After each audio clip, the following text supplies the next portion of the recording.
dimanche. Mathilde Panot, députée La France Insoumise du Val-de-Marne. Bonsoir. Bonsoir. Et bienvenue. Merci. Alors les samedis se suivent et se ressemblent depuis déjà 13 semaines.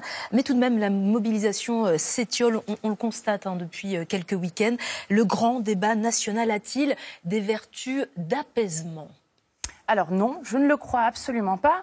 Et on aura tout fait en fait aux Gilets jaunes. Déjà, il faut dire que c'est un mouvement populaire qui est inédit par sa durée. Parce que quand même, aller en manifestation, lorsqu'on nous a décrits comme étant des brutes, comme étant des gens qui cassaient, comme étant des gens proches du Front National, comme étant des gens aussi qui pouvaient perdre un œil, perdre une main en manifestation, comme ça se passe pratiquement chaque samedi, vous imaginez qu'il y a des gens qui n'osent plus aller en manifestation. Et donc que ce mouvement dure déjà depuis 3 mois et continue, et qu'il soit encore soutenu par la majorité des Français, c'est quand même une preuve que ce mouvement continue au-delà du grand débat, qui n'est pas un grand débat, mais un grand monologue d'Emmanuel Macron. Qu'est-ce qui pourrait apaiser la colère des Gilets jaunes ? Alors de répondre, non pas par une réponse policière, comme est en train de le faire le gouvernement et particulièrement le ministre de l'Intérieur Castaner, mais de répondre par une réponse politique. Parce que ce gouvernement a joué le pourrissement, c'est-à-dire qu'ils ont mis pratiquement 1 mois avant de répondre, et quand finalement ils ont répondu, ils ont dit non, on ne fera pas une justice fiscale et sociale avec un partage des richesses comme le demande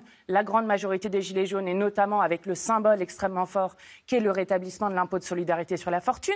Non, on ne mettra pas en place le référendum d'initiative citoyenne, c'est-à-dire le fait que le peuple veuille participer aux décisions de son pays et garder un lien avec ses représentants. Et donc, on a donné quelques miettes par-ci par-là en leur disant maintenant nous faisons un grand débat, mais avec des questions interdites. Le grand débat, vous n'y croyez pas, vous votez en touche, ça ne sert à rien. Tout de même, il y a des choses, il y a une expression, il y a des choses qui remontent, on ne sait pas comment tout cela se terminera. Et le problème, c'est que si le grand débat était déjà organisé par une autorité indépendante, déjà, on aurait un petit peu de garantie. Là, les garants, c'est quand même principalement des gens de La République En Marche.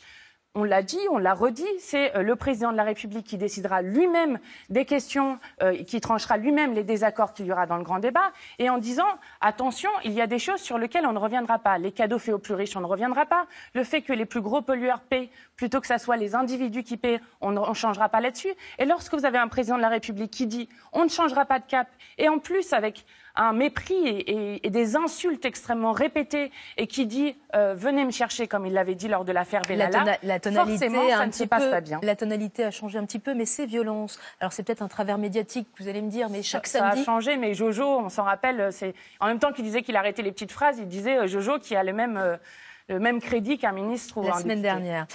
Mais tout de même, ces violences à répétition chaque samedi, on parle davantage de tout cela et on oublie les revendications initiales, fiscales, sociales, politiques. Bien sûr, mais c'est pour ça qu'il faut répondre politiquement aux demandes qui sont faites. Et la question des violences, le gouvernement a une énorme responsabilité dans ce qui est en train de se passer. Parce que la France est un pays unique dans l'Union européenne qui continue à utiliser des armes qui mutilent, des armes qui tuent. Et ça, ce n'est pas possible. Nous demandons depuis déjà avant le début des mouvements des Gilets jaunes, mais nous avons répété nos demandes. Des avocats l'ont fait pour demander à ce que les GLIF4 soient interdits, les LBD soient interdits. Et pourtant, on continue avec ces armes-là. Et donc, nous avons un ministre de l'Intérieur et Emmanuel Macron qui mettent en danger à la fois les policiers et les forces de l'ordre et à la fois les manifestants, avec d'ailleurs une restriction, comme il n'y a jamais eu, du droit de manifester avec la loi anti-manifestant. Mathilde Panot, les revendications qui sont celles des Gilets jaunes répondent en partie également à la France Insoumise, on vient de le comprendre, mais pourtant ce mouvement il ne profite pas à votre parti. Les sondages l'attestent, c'est le Rassemblement national qui rafle la mise de cette contestation sociale et politique. Alors on verra si effectivement le Rassemblement national c'est lui qui rafle la mise. Je tiens quand même à rappeler que lorsque l'on voit les revendications des Gilets jaunes, le Rassemblement national est contre la hausse du SMIC et contre le référendatum révocatoire. Alors pourquoi ça n'agrège pas ? Pourquoi ? Alors est-ce que c'est le problème de figure, de personnalité de Jean-Luc Mélenchon ? Exactement. Non. Ce qui se passe, c'est que dans les sondages qui sont faits actuellement, ils comptent sur le fait que notre électorat soit le plus bas en termes de mobilisation. Donc, nous disons, si nous arrivons à mobiliser, si les gens qui ont voté à l'élection présidentielle pour Jean-Luc Mélenchon vont voter pour notre liste Maintenant le Peuple, qui est menée par Manon Aubry, qui était porte-parole d'Oxfam sur l'injustice fiscale et qui est spécialiste de ça, alors nous pouvons passer bien au-delà du Rassemblement national. Et le Rassemblement national est un parti qui rejette absolument toutes les revendications que font les Gilets jaunes aujourd'hui. Nous verrons cela très prochainement. Un grand merci. Merci à vous d'avoir